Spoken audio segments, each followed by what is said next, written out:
শুনতে পাচ্ছি আপনার কথা। হ্যাঁ, তোমরা শুনতে পাচ্ছ এখন? জি স্যার। ওকে, ফাইন। তবে আমাদের আজকের ক্লাস হচ্ছে কংক্রিট টেস্টের উপরে। কংক্রিটের মূলত মিক্স ডিজাইন যেটা তোমাদেরকে শেখানো হয়েছিল থিওরি কোর্সে, সেটার টেস্ট, প্র্যাকটিক্যাল টেস্টগুলো আমরা কিভাবে করব তার উপরে আজকের আমাদের ক্লাস। খুব সিম্পল কিছু টেস্ট আমরা করি কংক্রিটের কোয়ালিটি কন্ট্রোলের জন্য, যেগুলো আমরা শিখি এখানে। আমি কয়েকটা ভিডিও অ্যারেঞ্জ করেছি তোমাদেরকে একটু বেটার ধারণা দেওয়ার জন্য। যদিও আবার হয়তো তোমাদের শোভন স্যার এবং মুক্তা ম্যাডাম আর একটু ডিটেলস দেখাবে।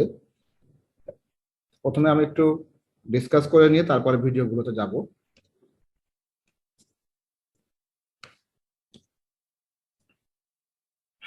তোমাদের যে গ্রুপিং করা হয়েছে এ এবং বি তে কয়টা করে গ্রুপ করা হয়েছে? স্যার দুটা করে sir, A1 A2 B1 B2। A1 A2 B1 B2।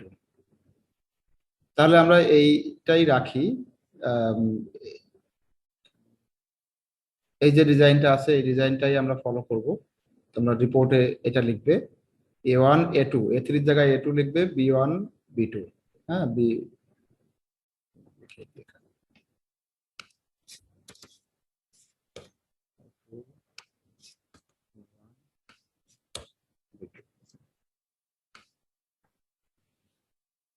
এখানে একটা প্রিফিক্স ডিজাইন দিয়ে দেওয়া আছে। Cement KG per metre cube, 1 metre cube fresh concrete তৈরি করতে গেলে কোন কোন ইনগ্রেডিয়েন্ট কতটুকু লাগবে সেটার অ্যামাউন্টটা এখানে দেওয়া আছে। আমাদের কংক্রিট তৈরি করতে গেলে cement, water, coarse aggregate, sand এবং অ্যাডমিক্সচার লাগে। তো দুইটা গ্রুপের আমরা অ্যাডমিক্সচার সহ দিচ্ছি, আর দুইটা গ্রুপ অ্যাডমিক্সচার বাদ দিয়ে। কারণ মডার্ন কংক্রিটে এখন অ্যাডমিক্সচার একটা এসেনশিয়াল পার্ট, এটা অ্যাডমিক্সচার সবসময় ব্যবহার করা হয়েই থাকে। সুতরাং ডিজাইনটা এবং মিক্সিংটা অ্যাডমিক্সচার সহ কিভাবে করতে হয় সেটা আমাদের একটু জানা দরকার। এই এই সেশনাল কোর্সের জন্য আমরা তোমাদেরকে এই ডিজাইনটা দিয়ে দিচ্ছি। এটাই আসলে ল্যাবরেটরিতে মিক্সিং করে তারপর টেস্ট করার কথা ছিল। কি প্রসেসে এটা মিক্সিং এবং টেস্টিং করা যায় সেটা আমি দেখাবো। তারপরে হয়তো তোমাদের স্ট্রেংথের বা স্ল্যাম্পের ডাটাগুলো স্যার ম্যাডামরা দিয়ে দিবে, সেখান থেকে তোমার রিপোর্টটা তৈরি করবে। তাহলে 4টা কম্পোনেন্ট, সিমেন্ট 5টা মূলত, cement, water, coarse aggregate, river sand, admixture. A1 গ্রুপের জন্য 1 মিটার কিউব কংক্রিট তৈরি করার জন্য তাদের সিমেন্ট 440 কেজি, A2 এর জন্য আমরা বলছি 330 কেজি, B1 450 কেজি, আর B2 330 কেজি। স্যান্ড 690, 820, 670, 820, এভাবে স্যান্ডের অ্যামাউন্ট ফিক্স করা হয়েছে। এবং দুইটা গ্রুপে অ্যাডমিক্সচার আছে, দুইটা গ্রুপে অ্যাডমিক্সচার নাই। A1 এবং A2 মিলে আসলে এটা টেস্টের রেজাল্টের উপরে ভিত্তি করে করার কথা ছিল। ওকে, তোমরা ইন্ডিভিজুয়াল রিপোর্টই করবে। A1 গ্রুপ ইন্ডিভিজুয়াল রিপোর্ট করবে, A2 গ্রুপ ইন্ডিভিজুয়াল রিপোর্ট করবে, যে তোমাদের অ্যাডমিক্সচার থাকলে কি সুবিধা অসুবিধা হতে পারে তার উপরে তুমি যা বুঝো এটার উপর ভিত্তি করে রিপোর্টে একটা প্যারাগ্রাফ লিখবে। অ্যাডমিক্সচার না থাকলে কি হতে পারে, অ্যাডমিক্সচার থাকলে কি হতে পারে তার উপর ভিত্তি করে। তো এটাই তোমাদের মিক্স ডিজাইন। এই মিক্স ডিজাইন যখন আমাদের ফাইনাল হয়ে যায় থিওরিটিক্যাল ক্যালকুলেশনের পরে, তখন আমরা এই ডিজাইনটা নিয়ে ল্যাবরেটরিতে যাব। ল্যাবরেটরিতে যে এই কংক্রিটটাকে মিক্সিং করব। মিক্সিং করার জন্য সাধারণত আমরা এত বেশি, এটা 1 মিটার কিউব কংক্রিট একসাথে মিক্সিং করা টু ডিফিকাল্ট। আমরা 1 মিটার কিউব কংক্রিট কখনো একসাথে মিক্সিং করি না। টেস্টিং এর জন্য একটা ছোট ব্যাচের কংক্রিট নিয়ে মিক্সিং করে তার টেস্টিং করা হয়। সেক্ষেত্রে 1 মিটার কিউব মানে কত লিটার কেউ বলতে পারবে? 1000 লিটার। 1000 লিটার। তাহলে 1000 লিটার মিক্সিং করার আমার কোনো প্রয়োজনীয়তা নাই। আমরা এখানে যেটা করব, আমরা 40 লিটারের মতো 40 লিটার একটা মিক্সিং করব। তাহলে সেক্ষেত্রে তোমাকে এখান থেকে ক্যালকুলেশন করে বের করতে হবে যে তোমার রিপোর্টের ভিতরে থাকতে হবে যে 40 লিটার 1000 লিটারের জন্য যদি 440 কেজি সিমেন্ট লাগে, তাহলে 40 লিটারের জন্য কত কেজি সিমেন্ট লাগবে। এটা তোমরা সহজেই ম্যাথমেটিক্স দিয়ে বের করতে পারবে আমার বিশ্বাস। এবং একইভাবে বাকি কম্পোনেন্ট গুলাও 40 লিটারের জন্য কতটুকু করে লাগবে সেটা তোমার রিপোর্টে শো করবে। এই অ্যামাউন্টটা আমরা নিয়ে তারপরে আমরা মিক্সিং এর দিকে যাব।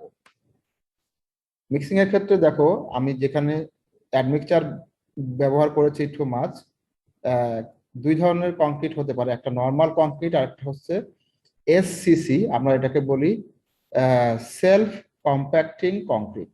সেলফ কম্প্যাক্টিং কংক্রিট, এই কংক্রিটটার কম্প্যাকশনের জন্য কোনো রকম ইফোর্ট দেওয়া লাগে না, এটা নিজে নিজেই কম্প্যাকশন হয়ে যায়। সেই ধরনের কংক্রিটের ক্ষেত্রে স্ল্যাম্পের ভ্যালুটা টু মাছ হয়, কারণ সে নিজে নিজেই এটা নিজের কম্প্যাকশনটা নিজেই করে নেয়। আমি যদি একটু একটা এক্সাম্পল দেখাই তোমাদেরকে।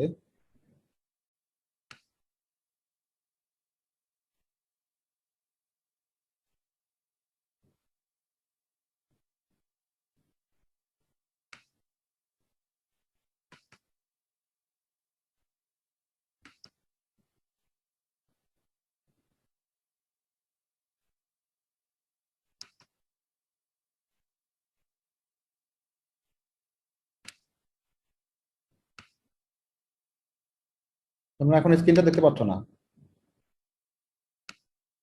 স্যার আমরা স্যার ওই স্ল্যাম্পের স্লাইডটাতেই আছি। স্ল্যাম্পের স্লাইডটাতে আছে।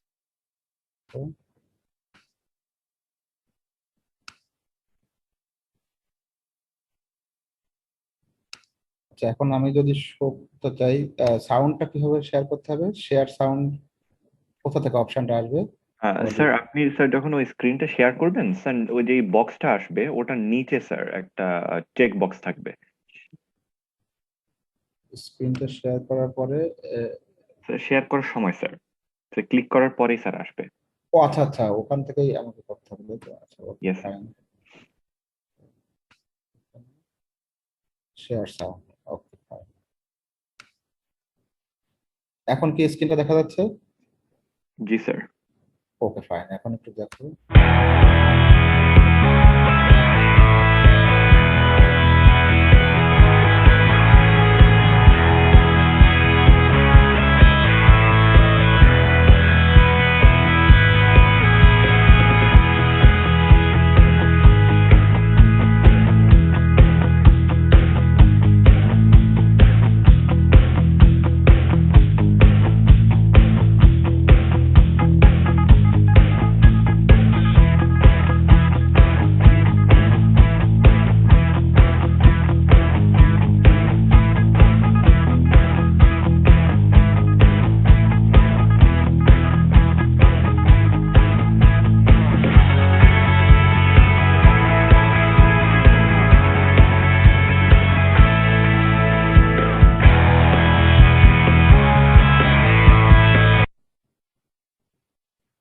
ওকে, তোমরা দেখতে পেরেছো পুরোটা?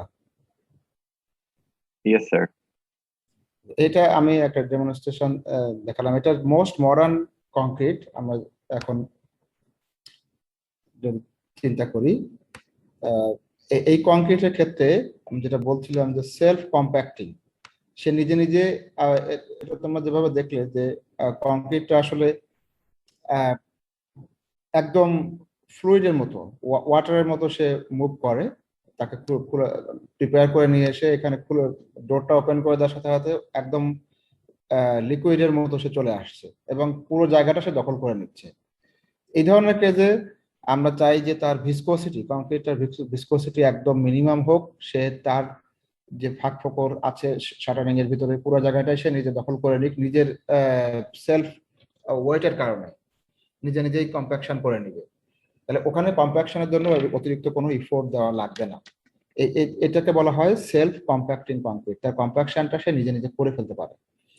এখানে কিন্তু টু মাস স্ল্যাম্প, ট্রেডিশনাল যে স্ল্যাম্প কোণের মাধ্যমে আমরা স্ল্যাম্প টেস্ট যেটা করি, এই কোণের মধ্যে আমরা কংক্রিটটাকে প্লেস করি, তারপরে কোণটা উঠায় নিলে সে কংক্রিটটা কতটুকু অরিজিনাল হাইট থেকে নেমে যাচ্ছে সেটাই হতে তার স্ল্যাম্প ভ্যালু। তো সেলফ কম্প্যাক্টিং কংক্রিটের ক্ষেত্রে সেটা হবে না। এটা একটু জাস্ট জেনে রাখার জন্য যে আমরা এই ধরনের একটা বাউন্ডারি দিই 500 মিলিমিটার ডায়ামিটারের, মিনিমাম তার স্প্রেডটা 500 মিলিমিটার হতে হবে। এই ধরনের কংক্রিট যখন আমি এই কোণের ভিতরে রাখবো এবং কোণটা যখন উঠায় নিব, তখন দেখা যাবে যে এটার স্প্রেড হবে একদম টোটালি সে ফ্লুইডের মতো, একটা রাউন্ড একটা সার্কেলের মতো হয়ে যাবে। এই 500 মিলিমিটার এই বাউন্ডারিটা দেওয়ার উদ্দেশ্য হলো এটা টাচ করলে সে সেলফ কম্প্যাক্টিং হবে, আদারওয়াইজ সেলফ কম্প্যাক্টিং হবে না। এটাই হচ্ছে মিনিমাম ক্রাইটেরিয়া।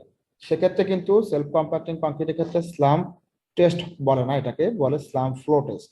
এছাড়াও তার ভি ফানেল টেস্ট করা হয়, এল বক্স টেস্ট করা হয়। এটা যদি কেউ কংক্রিট সম্পর্কে আরো অনেক বেশি জানতে চাও বা থিসিস করো, তখন তোমরা জানতে পারবে। এখন একটু আমি স্লামের সাথে যেহেতু সম্পর্কযুক্ত, সেহেতু এটা একটু বলে রাখলাম। ট্রেডিশনাল টেস্ট হচ্ছে কংক্রিটের ওয়ার্কাবিলিটি টেস্ট করার জন্য আমাদের ট্রেডিশনাল টেস্ট হচ্ছে স্লাম টেস্ট। তাহলে আমরা কি করব কংক্রিট মিক্সিং এর জন্য? আমরা প্রথমে যেটা বললাম যে আমরা একটা নির্দিষ্ট অ্যামাউন্টের কংক্রিট নিব। আমাদের মিক্স ডিজাইনে ছিল 1 মিটার কিউবের জন্য, সেখান থেকে আমরা 40 লিটারের জন্য কতটুকু কোয়ান্টিটি দরকার প্রত্যেকটা ম্যাটেরিয়াল, সেগুলো আমরা ক্যালকুলেট করে বের করে রাখবো। এবং ল্যাবরেটরিতে এসে আমাদের যেখানে ম্যাটেরিয়ালগুলো রাখা আছে সেখান থেকে at first coarse aggregate, fine aggregate and cement are weighted separately. আমি আলাদা আলাদাভাবে স্টোন বলি বা ব্রিক বলি, যেটা দিয়ে আমরা কংক্রিটের টেস্ট করি, সেটা কোর্স এগ্রিগেট। সেই কোর্স এগ্রিগেটটা আমরা আলাদা করে মেপে নিব, ফাইন এগ্রিগেটটা আলাদা করে মেপে নিব এবং সিমেন্টেরটা আলাদা করে মেপে নিব। এরা সলিড, আর বাকি দুইটা হচ্ছে লিকুইড। ওকে, এই সলিড তিনটাকে আমরা মিক্সার মেশিনে দিয়ে মেশিনটাকে 1 থেকে 2 মিনিট রান করাবো। দেন আমরা কি করব, ওয়াটার এবং অ্যাডমিক্সচার ওয়েটেড সেপারেটলি। আলাদা করে ওয়াটার মেজার করব কতটুকু ওয়াটার লাগবে, আলাদা করে অ্যাডমিক্সচার মেজার করব কতটুকু লাগবে, তারপরে সেপারেটলি তাদের ওয়েট নিয়ে এই দুটোকে একসাথে মিক্সিং করে ফেলবো, লিকুইড দুটাকে একসাথে মিক্সিং করে ফেলবো। কারণ অ্যাডমিক্সচারটা তার ডেনসিটি ওয়াটারের থেকে বেশি, যদি আমরা এবং তার কোয়ান্টিটি খুব সামান্য সামান্য পরিমাণে অ্যাডমিক্সচার অ্যাডমিক্সচারটা কি স্যার? অ্যাডমিক্সচারটা হচ্ছে তা কংক্রিটের প্রপার্টিটাকে চেঞ্জ করে। বিভিন্ন বেনিফিট পাওয়ার জন্য আমরা এক ধরনের লিকুইড ব্যবহার করি, তাকে অ্যাডমিক্সচার বলে। সেই বেনিফিটগুলো অনেক ধরনের হতে পারে, যেমন তার ওয়ার্কাবিলিটি বাড়িয়ে দেয়, ওয়াটারটা রিডাকশন করে দেয়, তারপর তার সেটিং টাইমটা ডিলে করে দেয়। আমরা যদি বলি যে রেডি মিক্স কংক্রিট, তোমরা দেখেছো শহরের বিভিন্ন সময় রেডি মিক্স কংক্রিটের বড় বড় ট্র্যাকের নিচে একটা ড্রাম ঘুরতে থাকে ছোট, খুব লো স্পিডে। এই ধরনের কংক্রিট, রেডি মিক্স কংক্রিট যখন প্লান্টে মিক্সিং করা হয় এবং সাইটে ডেলিভারি করা হয়, তখন রেডি মিক্স কংক্রিটের ক্ষেত্রে তার আসতে সময় লাগলে সেই সময়টার জন্য কংক্রিটটা মিক্সিং না সেটিং না হয়ে যায়, সেই জন্য আমরা তার সেটিংটাকে একটু ডিলে করার জন্য আমরা কি করি, এটার সেটিং টাইমটা ডিলে করার জন্য আমরা এক ধরনের অ্যাডমিক্সচার ব্যবহার করি। তো অনেক ধরনের অ্যাডমিক্সচার আছে, সেই অ্যাডমিক্সচার গুলোকে বিভিন্ন পারপোজে ব্যবহার করা হয়। কিছু আছে আর্লি সেটিং অ্যাডমিক্সচার। ওকে, এই অ্যাডমিক্সচারটা দিলে খুব তাড়াতাড়ি সেটিং হয়ে যাবে কংক্রিটের।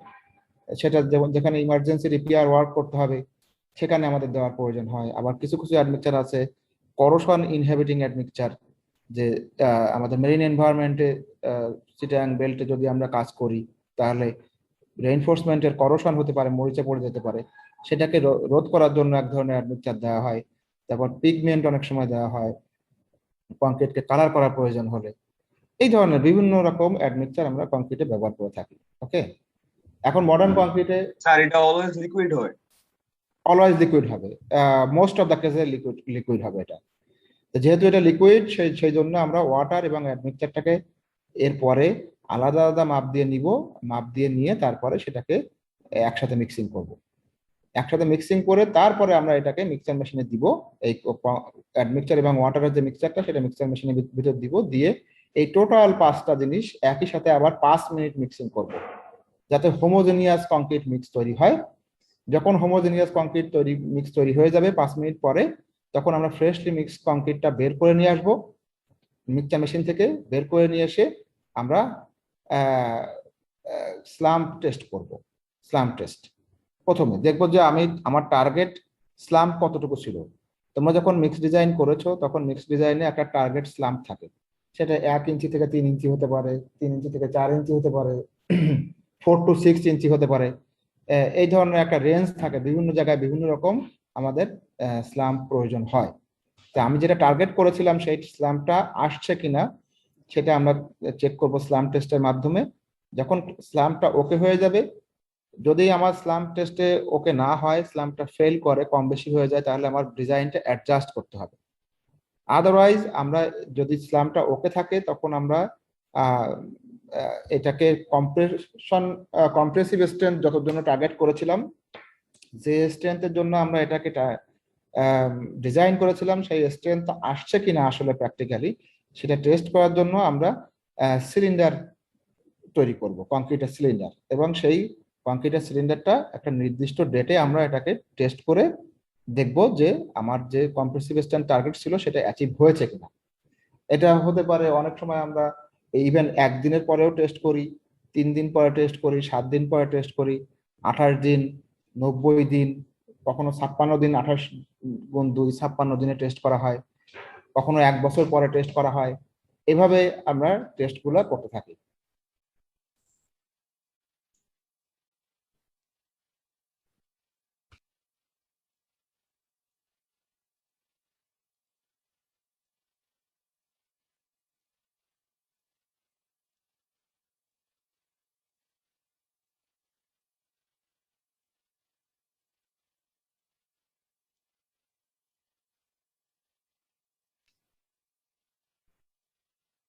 ওকে, আচ্ছা স্যার, হ্যাঁ বলো। স্যার আপনি যে এই যে এসসিসির কথা বললেন, সেটা তো অলমোস্ট ফ্লুইডের মতো, তার মানে কি সেখানে পানির পরিমাণ বেশি? না, ওটাই ম্যাজিক অফ দ্য অ্যাডমিক্সচার। আমরা যদি বলি অ্যাডমিক্সচার যখন আমরা ব্যবহার করব, তখন অ্যাডমিক্সচারের কারণেই এটা ফ্লোটা অনেক বেশি হয়। দেখি আমি আরেকটা,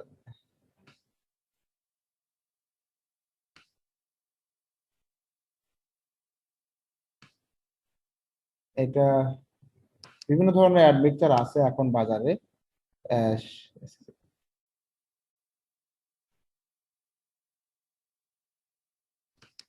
এক মিনিট, আমি একটা ভিডিও পোস্ট করতে হবে। আর অ্যাড মিক্সার হিসাবে কি ইউজ করা হয় আসলে কনক্রিটে? হবে না। এটা আসলে অ্যাডমিক্সচারের কারণে, অ্যাডমিক্সচার যখন আমরা প্রপার অ্যাডমিক্সচার ব্যবহার করতে পারবো প্রপারলি, 2 ধরনের জিনিস ব্যবহার করতে হয়, একটা অ্যাডমিক্সচার আর একটা হচ্ছে ভিসকোসিটি মডিফাইং এজেন্ট। এই ক্ষেত্রে আমরা এই অ্যাডভান্টেজটা পাই। তখন কংক্রিটটার ভিসকোসিটি অনেক কমে যায়, সে খুব কম ওয়াটারে, ইভেন এই ধরনের কংক্রিটে যে খুব মাছ ওয়াটার ব্যবহার করতে হবে তা না, ইভেন আমরা 0.33 ওয়াটার সিমেন্ট রেশিও ব্যবহার করেও এই ধরনের কংক্রিট তৈরি করা সম্ভব। আমাদের এখানে যারা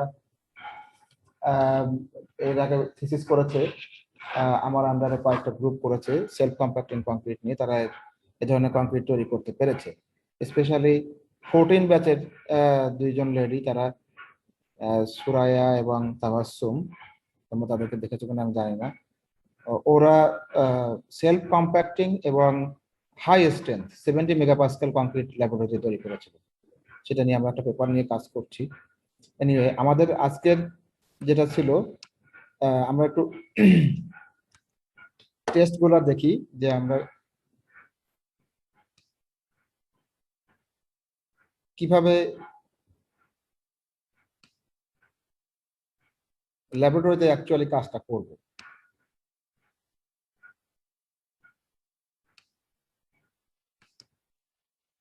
এখন কি স্ক্রিনটা দেখা যাচ্ছে?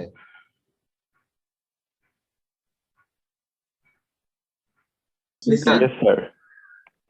আচ্ছা, এই ভিডিওটা মানে একটু অ্যামেচার টাইপের, বাট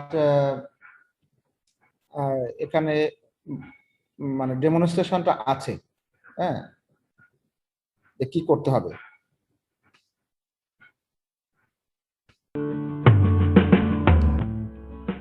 প্রথমে দেখো এখানে তারা যেটা করছে যে এগ্রিগেটটা, আমরা যেটা বলছিলাম যে এগ্রিগেটটাকে, পাথরটাকে ওজন করে নিচ্ছে। 40 লিটারের জন্য আমার যতটুকু দরকার ততটুকু পাথর এসএসডি কন্ডিশনে এনে তারপরে পাথরটাকে ওয়েট করছে।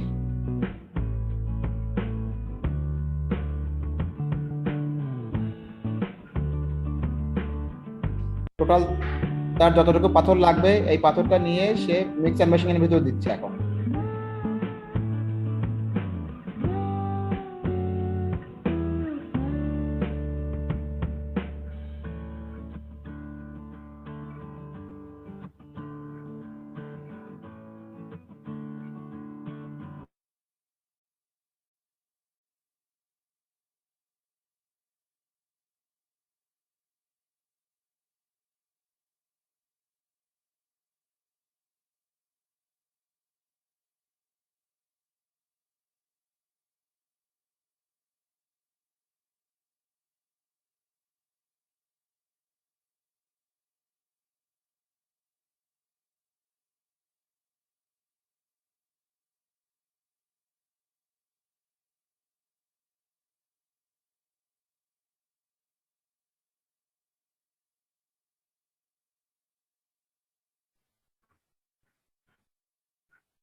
এখন স্যান্ডকে মেজার করছে আবার।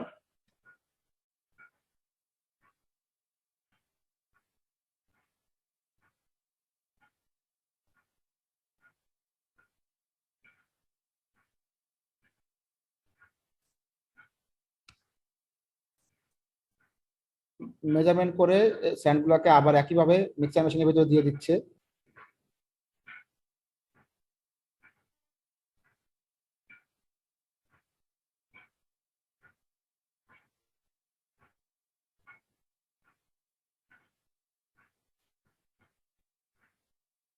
তাহলে পাথর এবং স্যান্ড দিয়ে দেওয়া হয়ে গেল। এখন নেক্সট স্টেপে সে সিমেন্টের বস্তা খুলে আবার এই যে সিমেন্টের থেকে সিমেন্টের ওজনটাও নিয়ে নিচ্ছে।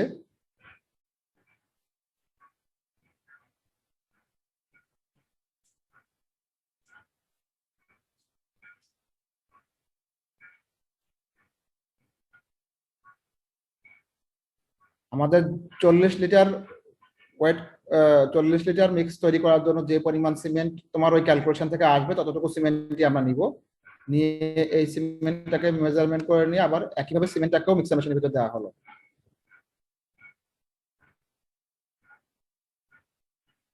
দিয়ে আমরা কি বলছি যে এই তিনটা সলিড ম্যাটেরিয়ালকে 1-2 মিনিট মিক্সিং করে নিব।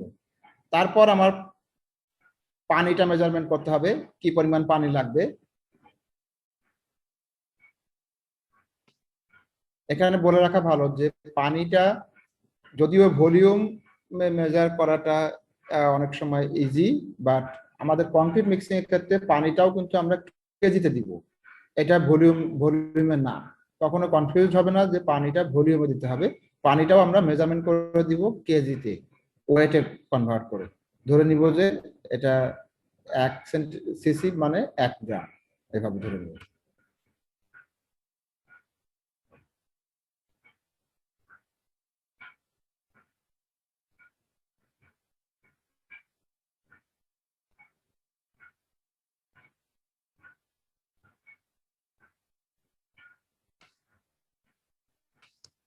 পানিটা ওজন করে নেওয়ার পরে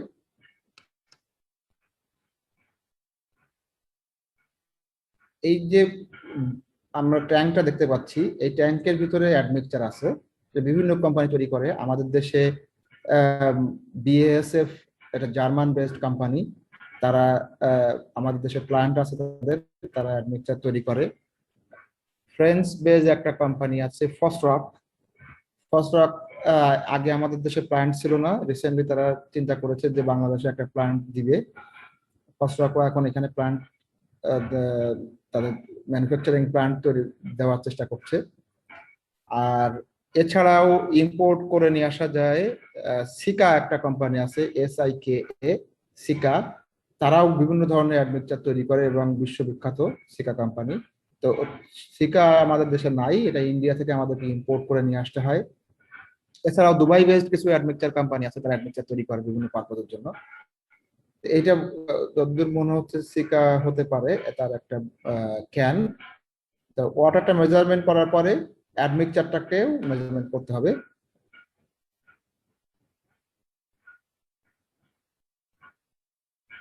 সে একই সাথে মিক্সিং করে দিচ্ছে ওয়াটার এবং অ্যাডমিক্সচার। এইটা একটু ট্রু ডেঞ্জারাস, যদি বেশি পড়ে যায় তাহলে কিন্তু এটা সমস্যা হয়ে যাবে। যে ওয়াটার লাগবে তার 6.6 কেজি, অ্যাডমিক্সচার লাগবে 0.22 কেজি। তো এটা সে একবারেই করার চেষ্টা করছে, 220 গ্রাম একবারে মাপার চেষ্টা করছে, কিন্তু এটা আলাদা করে মেপে নিয়ে তারপরে ওয়াটারের সাথে মিক্স করলে ভালো হতো। ওকে, একই সাথে না করে আলাদা করে মেপে নিয়ে তারপরে ওয়াটারের সাথে মিক্স করলে এটা ভালো হতো। তো অ্যাডমিক্সচারটা নেওয়ার পরে আমরা কি করব, এটাকে ওয়াটার এবং অ্যাডমিক্সচার একসাথে মিক্সিং করব। মিক্সিং করার পরে সেই ওয়াটার এবং অ্যাডমিক্সচার একই সাথে কংক্রিটের এই মিক্সচার মেশিনের ভিতরে দিয়ে দিব। দেওয়ার পরে মেশিনটা মিক্সিং করতে থাকবে।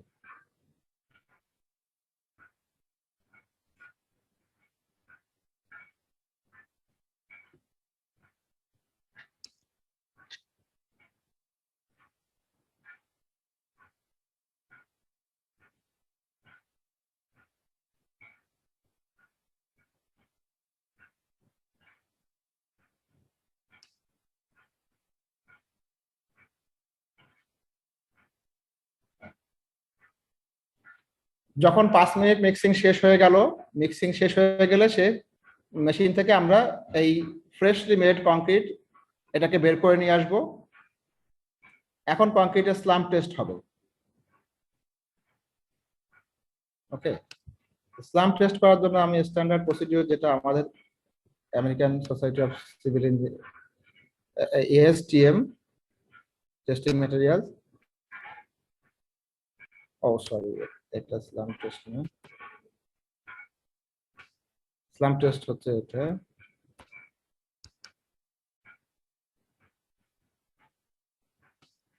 তোমরা কি শুনতে পাচ্ছ সাউন্ড গুলো?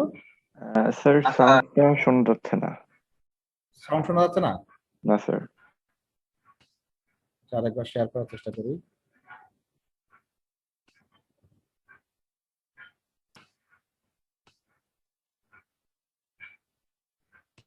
Be measured using এখন কি শোনা গেল? Yes sir. ওকে, তাহলে আমরা স্লাম টেস্টটা এখন দেখবো। যে তোমরা একটু ভালো করে খেয়াল করবে, এই এই ডেমনস্ট্রেশনটা খুবই চমৎকার। সে একদম পারফেক্টলি স্লাম টেস্টটা ডেমনস্ট্রেশনটা করেছে, সেজন্য আমি পুরোটাই দেখাবো স্লাম টেস্টটা কিভাবে করা হবে। a simple test called the slump test. Let me show you the procedure. Slump cone test is a simple and popular test extensively used at sites to assess the workability of the concrete mix. The test should be conducted at the commencement of the concreting operations or whenever the workability of the concrete changes.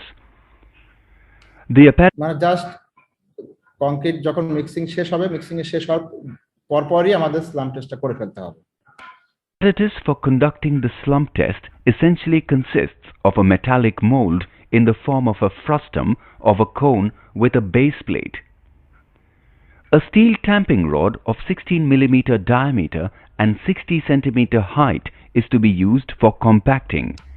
অনেক সময় আমরা এটা ignore করি, but standard follow করার জন্য আমাদেরকে একদম যে ধরনের ইকুইপমেন্ট দিয়ে কাজ করতে বলা হয়েছে সে ধরনের ইকুইপমেন্ট দিয়ে কাজ করতে হবে। স্পেশালি এই টেম্পিং রডটা, এটা কিন্তু যে স্পেসিফিকেশন দেওয়া আছে এই ধরনের রড দিয়েই এই কম্প্যাকশনটা করতে হবে। স্লাম্প কোনের আমরা কোনের প্রথমে 1/3 দিয়ে তার মিক্সড কংক্রিট দিয়ে তারপর এটা দিয়ে 25 টাইমস আমরা টেম্পিং দিব। The internal surface of the mold should be thoroughly cleaned of moisture and any hardened concrete before commencing the test. The mold is placed on a smooth, horizontal, rigid and non-absorbent surface. It is then filled in 4 layers. এটা দেখো, এই মোল্ডের উপরে একটা কলার রাখা হয়েছে যাতে কংক্রিটটা বাইরে ছিটকে না যায়। এই কলারের ভিতর দিয়ে কংক্রিটটাকে, বা একটা ফানেলের মতো, এর ভিতর দিয়ে ওই মোল্ডের ভিতরে কংক্রিটটাকে পাস করানো হচ্ছে। With the thickness of each layer being approximately 1/4 of the height of the mold. Each layer should be tamped 25 times evenly using the rounded end of the tamping rod such that strokes are uniformly distributed over the cross section. After the top layer is tamped, the concrete is leveled with a trowel so that the mold is filled exactly to the top. এখানে একটু খেয়াল করো যে সে কিভাবে level করলো। এই level করার সময় অনেকে কি করে, কংক্রিট অতিরিক্ত দিয়ে তারপরে জোরে চাপ দেওয়ার চেষ্টা করে, আরো একটু কংক্রিট ঢুকাতে পারলে ভালো হয়। এইটা এরকম করা যাবে না, জাস্ট লেভেল করে দিতে বলা হয়েছে। এখানে কোনো টপ লেয়ারে দিয়ে কোনো চাপাচাপি করা যাবে না, just level. The mold is then removed by raising it gradually. The concrete will subside. This subsidence is known as slump. আমরা উঠানোর পরে কংক্রিটের যে অরিজিনাল হাইট ছিল সেখান থেকে কংক্রিটের হাইটটা কমে গেল, এই যে সাবসাইডেন্স এটাকেই আমরা বলতেছি যে তার স্ল্যাম্প। অরিজিনাল যে হাইট ছিল 12 ইঞ্চি সেখান থেকে কতটুকু নিচের দিকে নেমে গেল। This operation shall be carried out without any jerks or vibrations and within a period of 2 minutes after completion of final tamping. Tamping করা 2 মিনিটের মধ্যে এটাকে এই টেস্টটা কমপ্লিট করতে হবে এবং এখানে কোনো ভাইব্রেশন, খুব সাবধানে স্ল্যাম্প মোল্ডটা উঠাতে হবে। একদম খুব র্যাপিডলি এটাকে উঠায় ফেলা যাবে না, আস্তে আস্তে স্লোলি স্ল্যাম্প মোল্ডটা উপর দিকে উঠা নিতে হবে। তারপরে আমরা সেই স্ল্যাম্প মোল্ডের যে অরিজিনাল হাইট ছিল সেখান থেকে একটা স্কেল দিয়ে মেপে নিচ্ছি যে কতটুকু কংক্রিটটা বসে গেছে। The difference in level between the height of the mold and that of the highest point of the subsided concrete is measured. The subsidence measured is the slump of the concrete. The slump may either be a true slump, a shear slump. প্রথমটা আমরা বলছি true স্ল্যাম্প, যদি সে দাঁড়ায় থাকে তাহলে true স্ল্যাম্প, আর ওঠানোর সাথে সাথে যদি এইভাবে ভেঙে পড়ে যায় তাহলে সেটাকে বলতেছি আমরা শেয়ার স্ল্যাম্প, ভেঙে গেল। Slump or a collapsible আর এটা হচ্ছে কলাপসেবল স্ল্যাম্প, যেটা উঠানোর সাথে সাথে একদম কলাপস, ভেঙে গেছে। এটা ভেঙে যাওয়া যাবে না বা শেয়ার হয়ে যাওয়া যাবে না, ট্রু স্ল্যাম্প হতে হবে, স্ল্যাম্পটা ট্রু স্ল্যাম্প হতে হবে। slump. The true slump is the desired form of slump that we require. In harsh mixes, the concrete slides down in an inclined plane. This is এই known ধরনের as কেসে যেটাকে আমরা বলছি যে শেয়ার স্ল্যাম্প, সাধারণত ফাইন এগ্রিগেটের কন্টেন্টটা কম হলে সেক্ষেত্রে শেয়ার স্ল্যাম্প হতে পারে। আবার shear slump. In collapse slump, the concrete collapses as soon as the cone concrete একেবারে সাথে সাথে কোনটা উঠানোর সাথে সাথে কোলাপস করে পড়ে গেল। এই ধরনের কেসে সাধারণত মনে হয় যে ফাইন এগ্রিগেটের কন্টেন্ট কম হয়েছে, অ্যাজ ওয়েল অ্যাজ এখানে পানির পরিমাণটা বেশি হয়ে গেছে, যে কারণে সেলফ কম্প্যাক্টিং কংক্রিট কি এই যে এভাবে স্ল্যাম শো করে কোলাপস হয়ে যায়? No no no no, self compacting কংক্রিটটা এখানে দেখো যে একদিকে ছড়ায় গেছে, কিন্তু আবার বেশি দূর যায় না। এটা সেলফ কম্প্যাক্টিং কংক্রিটের কোহেশন, যেটা প্রত্যেকটা ম্যাটেরিয়াল একটা ম্যাটেরিয়ালের সাথে কোহেশন থাকতে হবে, এখানে কোহেশন নাই। এটা হঠাৎ করে মানে একটা আরেকটা থেকে দূরে সরে যাচ্ছে, এটা হয় নাই। সেলফ কম্প্যাক্টিং কংক্রিটের ক্ষেত্রে এই মাঝখানে এতটুকু থাকবে না, সে পুরোটাই স্প্রেড হয়ে যাবে, কিন্তু এক মানে ইউনিফর্ম দেখা যাবে, হোমোজেনিয়াস দেখা যাবে। এখানে হোমোজেনিয়াস দেখা যাচ্ছে না, এখানে দেখা যাচ্ছে যে কোর্সের পরিমাণটা বেশি। পাথরগুলো আমার দিকে তাকায় আছে, বুঝতে পারছি? ওটা আরেকটু ইউনিফর্ম মিক্সিং, আমি শেষের দিকে একটু দেখানোর চেষ্টা করব। এখন এটা আমরা দেখি is removed. It usually occurs in very wet mixes. The concrete demonstrating a shear or collapse slump is considered unsatisfactory. এগুলো আনস্যাটিসফ্যাক্টরি। In case of slump results beyond the specified limits, the mix proportion needs to be adjusted, especially the water content. তাহলে এই দুই কেসে আমাদের স্ল্যাম্প test করার পর যদি এই ধরনের স্ল্যাম্প আসে তাহলে এটা হয় না কিছু, এটা এই মিক্স ডিজাইনটাকে তোমাকে অ্যাডজাস্ট করতে হবে, স্পেশালি ওয়াটার কন্টেন্ট এবং fine content. The slump can also be varied by changing the proportion, size, and combination of the various sizes of the aggregates. এটা It is এগ্রিগেটের উপরেও ডিপেন্ড করতে পারে। তোমার যদি সবগুলো একই সাইজের বড় এগ্রিগেট হয়ে যায়, যেটাকে আমরা বলি যে ইউনিফর্ম গ্রেড এগ্রিগেট হলে হবে না।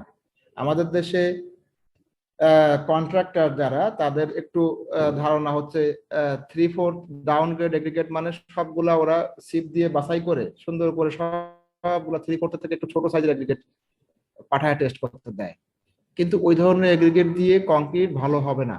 কংক্রিটের ভিতরে সব ধরনের এগ্রিগেটই থাকতে হবে।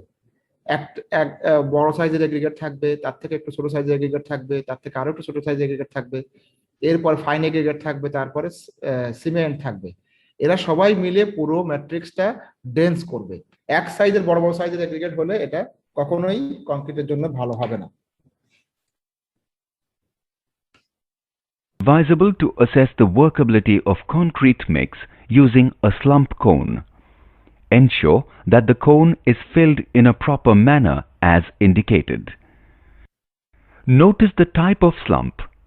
Shear and collapse slump are undesirable. Okay, Adjust the slump. এই পর্যন্তই আমাদের স্ল্যাম টেস্ট। তাহলে আমরা অন্য কোনো কোশ্চেন আছে কিনা স্ল্যাম টেস্ট সম্পর্কে?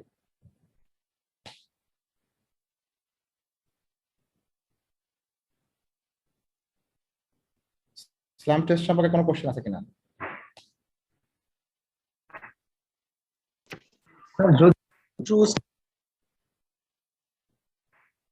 ডাউন হতে পারবে যদি যদি আমাদের স্ল্যাম্পটা ট্রু স্ল্যাম্প হয়, হ্যাঁ, সেক্ষেত্রে রেঞ্জটা কতটুকু পর্যন্ত ভ্যারি করতে পারবে, যে কতটুকু ডাউন আমরা কনসিডার করব? আমরা যতটুকুর জন্য ডিজাইন করব ততটুকুর জন্য ট্রুলি ততটুকু ডাউন হতে হবে। যেমন আমরা 6 ইঞ্চি পর্যন্ত ডিজাইন করলে 6 ইঞ্চি হবে, তাহলে অরিজিনাল হাইট 12 ইঞ্চি ছিল, 6 ইঞ্চি ডাউন হবে, 7 ইঞ্চি হতে পারে, এই পর্যন্ত হতে পারে। ওকে, তাহলে এই স্ল্যাম্প টেস্ট আমাদের করতে হবে, করে দেখবো যে ট্রু স্ল্যাম্প লাগবে আমার, এরকম শেয়ার স্ল্যাম্প বা কলাপ স্ল্যাম্প না। ট্রু স্ল্যাম্প পাওয়ার পরে আমার টার্গেট যদি অ্যাচিভ হয়, আমি যা টার্গেট করেছি 1 ইঞ্চি 2 ইঞ্চি হতে পারে, 3 ইঞ্চি 4 ইঞ্চি হতে পারে, আমার ডিজাইনে যে টার্গেট ছিল সেই টার্গেটটা অ্যাচিভ করলে তখন আমরা এরপরে যাব এই কংক্রিট দিয়ে আমরা কংক্রিটের সিলিন্ডার তৈরি করব, যাতে করে আমরা এটার স্ট্রেংথ টেস্ট করতে পারি। আমরা দুইটা জিনিস টার্গেট করি, একটা হলো ডিজাইনের সময় তার স্ল্যাম্প কতটুকু হবে, আরেকটা হচ্ছে তার স্ট্রেংথ কতটুকু হবে, টার্গেট স্ট্রেংথ। সেক্ষেত্রে আমরা এখানে দেখবো যে দুই ধরনের সিলিন্ডার তৈরি করতে পারি আমরা। হ্যাঁ বলো। স্যার, স্লাম টেস্টের ক্ষেত্রে আমাদের যে ডিজায়ারেবল মানে যতটুকু পর্যন্ত স্লাম হচ্ছে, এর চেয়ে কি বেশি হলে নেব নাকি মানে এর চেয়ে কম হলে নেব? মানে এক্সাক্ট লিমিটের চেয়ে যদি বেশি বা কম হয় তাহলে কি হবে? ইনফ্যাক্ট আসলে যদি বেশি হয় তাহলে বুঝবো যে আমার এখানে বেশি খুব বেশি দরকার নাই, আমার নির্দিষ্ট জায়গার জন্য নির্দিষ্ট রেঞ্জ ঠিক করে দেওয়া আছে। এসিআই আমেরিকান কংক্রিট ইনস্টিটিউট তাদের কোডে কোন ধরনের কম্পোনেন্টের জন্য কি ধরনের স্ল্যাম্প লাগবে সেটা ডিফাইন করে দিয়েছে। যেমন বিমের জন্য তোমার স্ল্যাম্পটা একটু হয়তো সামান্য বেশি লাগতে পারে, কিন্তু স্ল্যাবের জন্য এত বেশি দরকার নাই, স্ল্যাবের জন্য আবার কম স্ল্যাম্প হলেও হবে। এটা তুমি যখন স্পেসিফিক কম্পোনেন্ট ডিজাইন করবে তখন সেটা অনুযায়ী তার কংক্রিটটা ডিজাইন হবে। ওকে, তো বেশি করার দরকার নাই, ওই টার্গেটটা অ্যাচিভ করলে ওর কম না হয়, আমরা কমে গেলে আর নিব না কোনোভাবেই। বেশি হলে হয়তো তুমি রেখেও দিতে পারো বা তুমি অ্যাডজাস্ট করতে পারো, কম হলে হবে না। ওকে, যখন আমার টার্গেট স্ল্যাম্পটা অ্যাচিভ করে যাবে তখন আমরা এই কংক্রিট দিয়ে সিলিন্ডার তৈরি করব। সিলিন্ডার একটা বড় সাইজের সিলিন্ডার আছে যার ডায়ামিটার 6 ইঞ্চি এবং হাইট হচ্ছে 12 ইঞ্চি, আরেকটা হতে পারে diameter 4 inch, height 8 inch, 4 inch by 8 inch, আরেকটা 6 ইঞ্চ বাই 12 ইঞ্চ। এই সিলিন্ডার তৈরি করার নিয়মটা কি সেটা এখন আমরা একটু দেখি। 4 by 8 cylinder or 6 by 12 cylinder. The primary differences between the two is the type of rod you use. এটা কি সাউন্ড শোনা যাচ্ছে? Yes sir. আচ্ছা, এখানে একটু সাউন্ডটা অত ক্লিয়ার না, তারপরে একটু খেয়াল করে শোনার চেষ্টা করো। এখানে দেখো দুই ধরনের সিলিন্ডারের জন্য, এটা 6 বাই 12 সিলিন্ডার আর একটা হচ্ছে 4 বাই 8 সিলিন্ডার, দুইটাই কিন্তু একই রড দিয়ে টেম্পিং করা যাবে না। এইটার রডটা 3 সুতা 3 বাই 8 ইঞ্চ, এই রডটা আবার একটু বড় হবে 5 বাই 8 ইঞ্চ। তো সুতরাং এটাও খেয়াল যদি না রাখি তাহলে কিন্তু আমাদের রেজাল্ট উলটপালট হতে পারে, একটার জন্য কম্প্যাকশন বেশি কম বেশি হয়ে যাবে। আমরা এমন একটা কাজ করতে চাই যাতে আমি যে টেস্টটা করব যা রেজাল্ট পাই, তোমরা কেউ আরেকজন একই টেস্ট করলে একই রেজাল্ট যাতে আসে, সেই জন্য এটাকে স্ট্যান্ডার্ডাইজ করে রাখা হয়েছে। এবং 4 ইঞ্চির জন্য এক ধরনের রড, 8 ইঞ্চির জন্য আরেক ধরনের rod. 4x8, you'll use a 3/8 inch rod. With a 6x12, you'll use a 5/8 inch rod. You want your rod to be at least 4 inches longer than the depth of your mold, but no longer than 24 inches. With the 4x8, you're going to fill it in 2 equal lifts. With the 6x12, you'll fill it in 3 equal lifts. তাহলে এখানে আরেকটা important কথা কি বললো, যে 4 ইঞ্চি cylinder তৈরি করার জন্য তুমি 2টা লেয়ারে এটাকে তৈরি করতে হবে কম্প্যাকশন করে, আর 6 ইঞ্চি ডায়ামিটার বা এবং 12 ইঞ্চ হাইটের যে সিলিন্ডার সেটা তৈরি করার জন্য 3টা লেয়ারে এটাকে ফিল করে কম্প্যাকশন করতে হবে।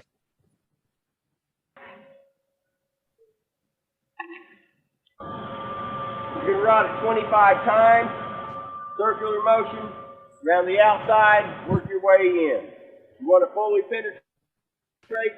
এই রডটা দিয়ে সে প্রথমে একটা লেয়ার এখানে প্রেস করেছে কংক্রিট, এখন 25 বার টেম্পিং করতে হবে এই রডটা দিয়ে ইউনিফর্মলি ওভার দা সারফেস, সব জায়গায় মিলে 25 বার সে টেম্পিং করবে, আবার আরেকটা লেয়ার দিবে, তারপর আবার 25 বার টেম্পিং করবে এবং সারফেসটা ফিনিশ করে দিবে।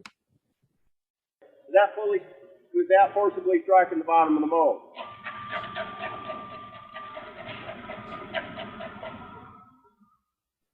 After you've rotted that lip, we'll strike the mold. এবং 25 বার টেম্পিং করার পরে হাতে একটা উডেন হ্যামার, যেটাকে আমরা বলি ম্যালেট দিয়ে এই মোল্ডটা চারিদিকে সে 10 বার ছোট করে একটু ব্লো দিবে। 10 to 15 times with a mallet.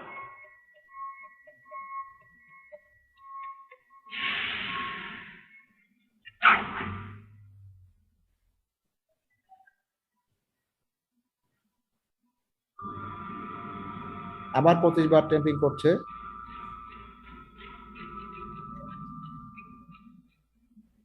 Strike the mold 10 to 15 times with a mallet. Mallet দিয়ে 10 টাইমস সে আবার।